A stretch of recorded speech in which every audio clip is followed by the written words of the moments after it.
Tom Mazzella here for Small Business Digest, and we have a really interesting guest. Someone I just found out is going for her second master's, but has really developed what I consider one of the better businesses that I've heard about recently. Mary Elizabeth Elkordy, welcome to the program.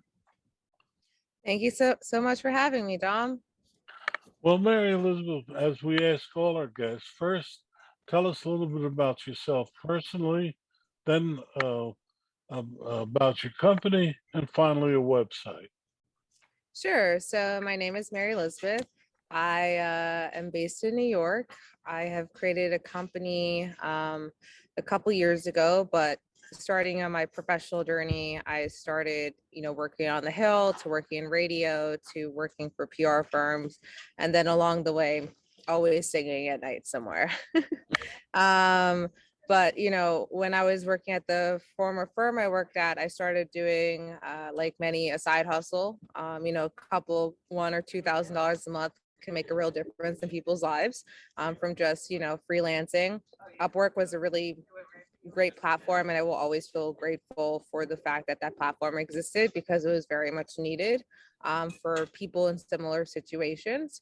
But it also really helped create my business. So when COVID hit, I, like many and millions of others in this country and around the world, got laid off for no fault of my own, other than they needed to make cuts because a lot of people lost a lot of business really quickly once the pandemic started, because it was unprecedented and not something that someone could really plan around, because it hasn't happened in our lifetime, or at least my lifetime.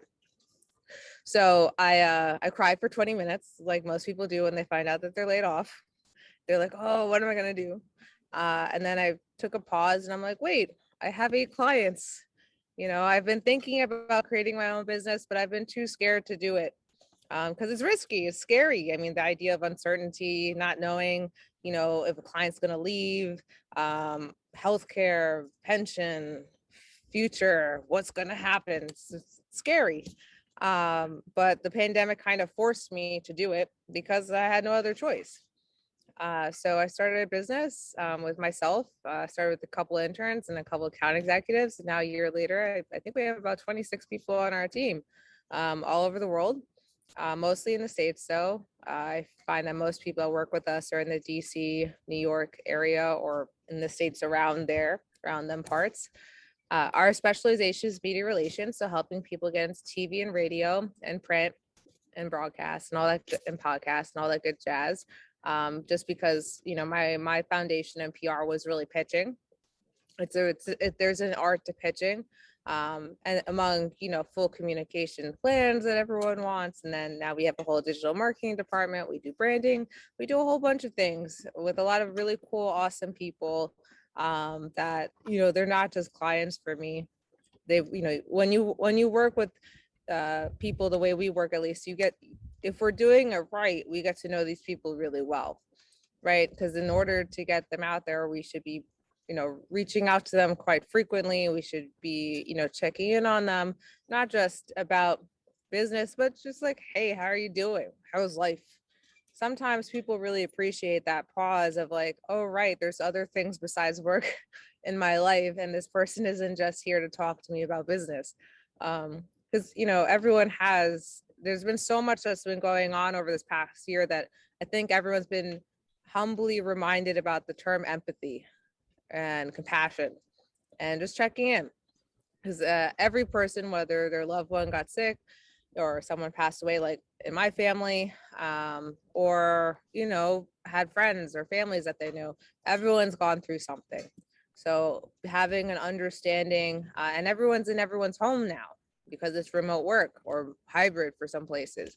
So everything is more personal because life has made it more personal. So I think that's really important for people to factor in. Okay, having said that, we're here to talk about you. You want to talk about freelancing and what you're doing, and some ideas you had. Love to hear your thoughts. Well, I think freelancing has grown a lot over the past year and a half. And it was a trend that was happening before the pandemic. People, wages were stagnant. There hasn't been a lot of salary growth in the economy, unlike other eras. So people, rents, I remember the rent is too damn high party. Well, in some areas it is. And in order for people to not live in terrible neighborhoods, you kind of sometimes have to make a little bit of money on the side in like a productive legal manner. So freelancing definitely gives people that opportunity, but it also gives people an opportunity for those who believe that they've been cast off, right? So for me, because of my experience working in news talk radio and working on the Hill, I was normally bucketed in the political realm. So I would only be given political clients or legal clients, but I had no fintech space experience when or very little when I first started freelancing. Or you work in organizations where they label you manager, which, I always appreciated, but you never get to manage anyone because the organization isn't large enough for that. Right. And so you're limited by your accessibility to having those experiences. So freelancing really helps people to have those opportunities. So, at first I just solely really focused on fintech clients, e-commerce clients, and also learning how to do business, right? Without having that experience of just being my own boss, without being responsible for other people, I don't think I would have been able to handle this, because you have to first learn how to deal with clients, how to deal with payments, how to deal with disagreeable clients, or some that are, a little bit more interesting, right? And it's all about personality and people. So I think, freelancing, if there's something that you ever want to create a business, freelancing is really useful, not just to, dip your toes in, but also to like take a calculated risk, because you don't need to give up your day job to freelance. You don't. And I don't, when I tell people that they should, start a business or start a side hustle, the key word is side, right? Make sure that you're economically sound in your home so you can take those calculated risks and grow it into something more. Okay, that's very interesting. I have to ask you, I've been doing this show for over 10 years, but I've never seen the background that you have. Where are you and there's a bridge in the background? No, it's a house. It's on the water. Um, I'm in Long Island right now. You can literally see it if you want. See the water, pretty. Mm. Some members of my team are working inside, so I wanted to make sure that there was as much quiet as possible since I have 3 dogs as well. My chief barking officers, as you might hear them occasionally, decide to want to be co-hosts of this show. Mm. Guests. Well, our audience is made up primarily of small business owners with 50 or less employees, and many of them have been forced to do various things. But I guess the question I'm getting consistently more asked is, with everybody being spread out, how do you get PR to work for you, given that in effect uh, we're more spread out than we ever were before? I mean, I would argue that while we may be physically more spread out, we're more connected than we have been. Because PR, I mean, is a medium that adapts with time, right? It's no longer just newspapers, there's digital. It's no longer just in studio, there's Zoom. The idea of doing satellite tours that PR, it was like a very traditional PR tactic that some people use, like where they rent a studio and they do like 12 hits in a row, is kind of old now. Just because you can do it from home. You don't, while a studio is nice and there's value to it, it's not necessary anymore to be able to get someone on TV if they can't go to a physical studio, right? So I think it's made things more accessible. It's made opportunities, and people who would normally not have the opportunity to be on like CNBC or Fox Business because they couldn't get to the studio, it's kind of changed the game for some people. And then in terms of like getting the word out, I mean, people still have events, people still have local news, people still can call in to do a phone interview for the print outlet. I don't think it's really changed necessarily the connectedness in terms of creating possibilities. I think it's just the technology by which we do it has, been forced to be upgraded during this pandemic for every station. Some stations didn't have these capabilities, but when you couldn't have entire broadcast teams come into, even like Fox News, let alone local TV stations that are more understaffed, it creates, a, an environment for an organization to thrive because they have to. They don't have a choice, right? This isn't a choice. It's thrive or you're not relevant, and so you're forced to thrive. Well, let me ask you this. Someone said to me yesterday, but being in the studio with the person as we used to just had a certain intimacy about it. Do you Mhm. think it's lost in today's world? I so every station that we've had people do TV interviews with is different. Some, you don't see the person when you jump on the interview and you're just talking to your camera and you can't see the expression on the other end. And I've done it myself, and it's jarring at first because it's new and you're not used to it. You're used to seeing a facial expression or all that, like have a conversation. But then there are others where they give you that opportunity. In person, I mean, I think is always better, but just the ability for people to feel comfortable to travel places, even studios, while some places I guess do take in-person guests a little bit now, it's not the same. Like you're farther apart from one another, right? For to be safe, like with health issues, which I agree with, but you don't have that same intimacy factor that you're speaking to, right? Like it's kind of like you're waving at someone down the hallway to some extent. Well, what always surprises me now is when I see a TV and the two anchors are now 10 feet apart. To me, and then you just lose something there. But let You can. but let's talk about you're someone starting out. You have a small business and you have a widget. And how do you go about asking them the questions to help them create a PR campaign that works?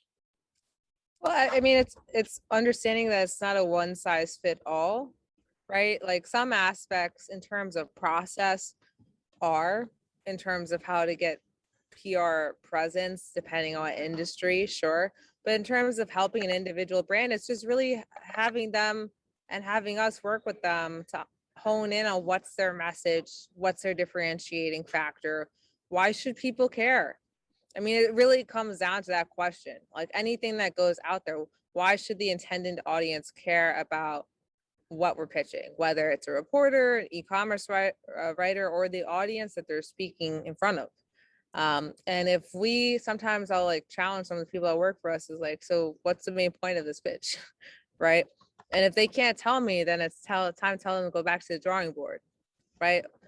So I think it's really understanding their goals.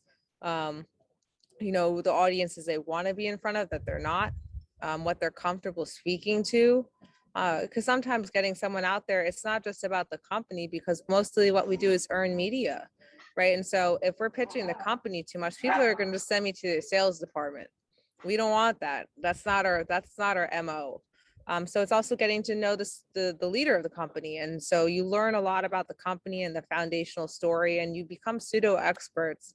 And you're always keeping your pulse on what's going on in the news at that given moment, so that you could really, you not just help have the company become an authoritative leader, but really help the person driving the ship. Because a lot of the people that come to us are either currently in investment rounds, preparing for a new investment round for some of these startups that we work with. So while the company is important, oftentimes what people invest in is the leader, because they're the person that's going to make their money come back. Mhm. Hopefully, and then hopefully make some money on top of that, right? Like, what doesn't matter how great the business idea is, if you don't believe in the person who's charged to make it happen, it's not going to happen. You're not going to put your money into it. So I think it's also about building that credibility with the thought leader, and distinguishing the thought leaders' credibility from the company, and where they can both intersect. Well, you bring up an interesting point. When should a company start thinking about PR?